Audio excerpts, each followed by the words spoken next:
Let's look at a dream draft for the Minnesota Vikings.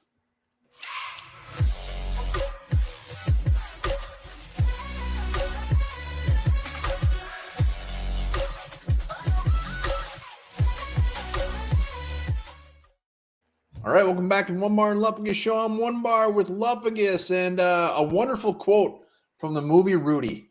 He says, "Having dreams is what makes life worth living." And we're doing a dream draft for the Minnesota Vikings. Best case scenario as far as we're concerned. Let us know in the comments what your dream draft is.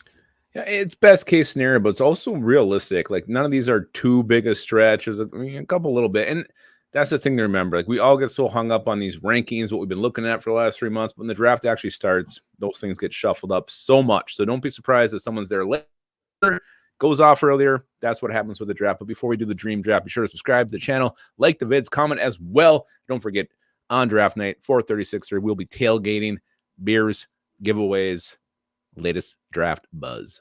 Latest draft buzz, yes. So this is our dream scenario. If this were to happen, Lupagus and I would come on just probably buck nude. We'd be so excited. Like I said, though, this is just our dream. Everybody's got dreams. We want to hear your dreams in the comments. Let's go. Let's do one disclaimer before we actually go through this. We did have a dream draft that actually became reality back in 2007. I think 7 of the 9 picks we wanted very bad. Yeah, it was beautiful. It didn't pan out, but it was everybody: Marcus McCulley, Rufus Alexander, Andre Allison, Sidney Rice, Adrian Peterson. It was the best, and hopefully this one goes. But let's go. Let's shoot for the sky. Let's go with Joey Porter, round 1 at pick 23. This is probably the most far-fetched out of all of our picks, but still possible. And holy shit, if this were to happen. Well, I mean, it's possible because we don't really know the order of preference when it comes to these corners. Yes, Devin Witherspoon, Christian Gonzalez, 1 or 2, whatever order they end up going in. But after that, it's completely up in the air. Deontay Banks is making a strong push to be up in the top 4. Joey Porter Jr., we know what he brings to the table. So what worries me, there's just so many teams that could take a corner in front of the Vikings. Obviously, you got the Lions at 6. Then you look at you got the Patriots, Packers, Commanders, the Lions again at 18. I mean, there's just so many that could go that route. So that's what makes it horrifying. But I think there's just this much of a chance he gets there. Well, and you said it. Deontay Banks can throw a wrench in this crazy-ass thing like Emmanuel Forbes going. I mean, cornerbacks, we've said it multiple times. Things get crazy when it comes to cornerbacks. And Joey Porter has a pew of a chance. And this is best case scenario for the Vikings. And this would be the start of a dream draft. It would be amazing. Get him at 23. I mean, that is just woo. Are you ready for round 3? Are you ready for round 3? I don't know if I am. Wow. Oh my god. Oh my god. Man. Lupagus would be finishing in his pants left and right. He loves him. I like him. I would love him in round 3. And yeah, you get the big man from Wisconsin. We know we need defensive line help.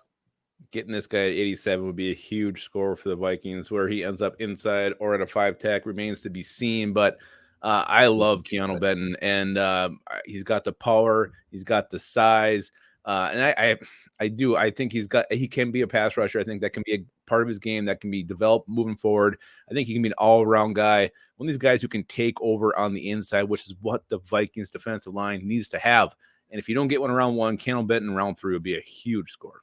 Yeah, it's the value at 87 would be absolutely insane. Mr. Tonga would not like this pick at all because Benton would be a guy that sits his ass directly in the middle of this defense. And I would love it. So Benton squashing 2 big old needs right out of the gates with great value. Let's see what we do in round 4 in this dream draft scenario. Boing. God, this became a wet dream.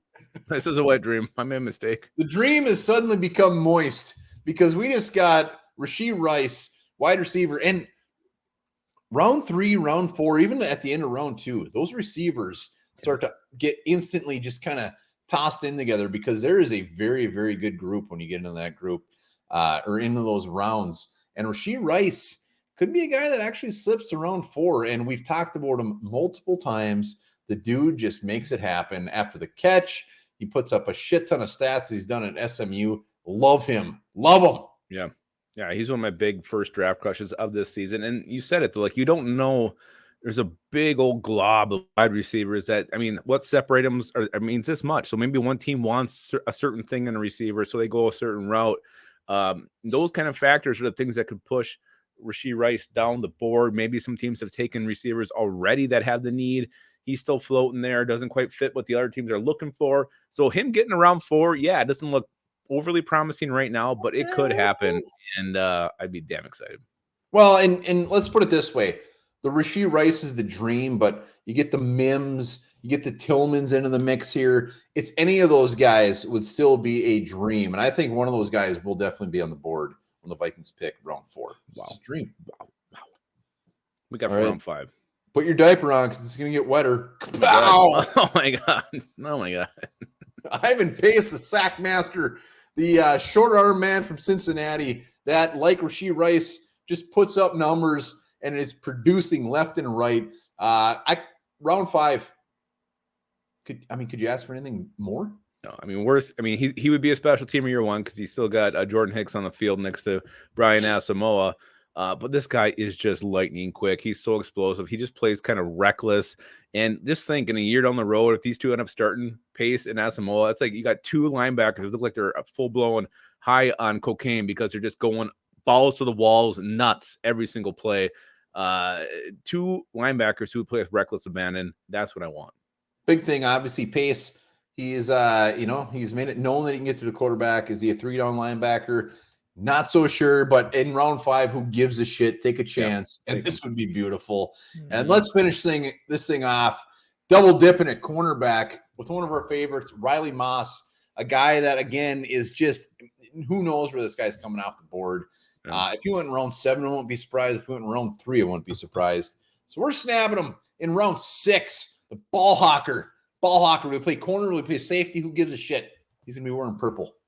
Yeah, absolutely. You got to flesh out this cornerback depth room. And I love double dipping, flesh this thing out. I mean, that cornerback is really thin. It's not even top heavy either. Yeah, you got Byron Murphy, but other than that, it's nothing but question marks. So if you're going to double dip at one position, cornerback makes the most sense. And yeah, Riley Moss, he's a question mark. I mean, you look at him and you wonder, I mean, he could go early day 3, he could sneak in the day 2, or he could hang around. And round 6, 211, great value here for the Iowa Hawkeye. I'd be very excited about this. Yeah, I think the reason he might slip is they don't know where he's going to play. Are they going to try to put him at safety? Are they going to put him at corner? What are they going to do with him? He's going to be a fantastic special teamer, but I think he's got a chance to actually play cornerback, and I would love him as a depth piece for the Vikings. And if this ended up being our draft, like I said, Lupagus and I are going to come on butt nude and just do some real bad things.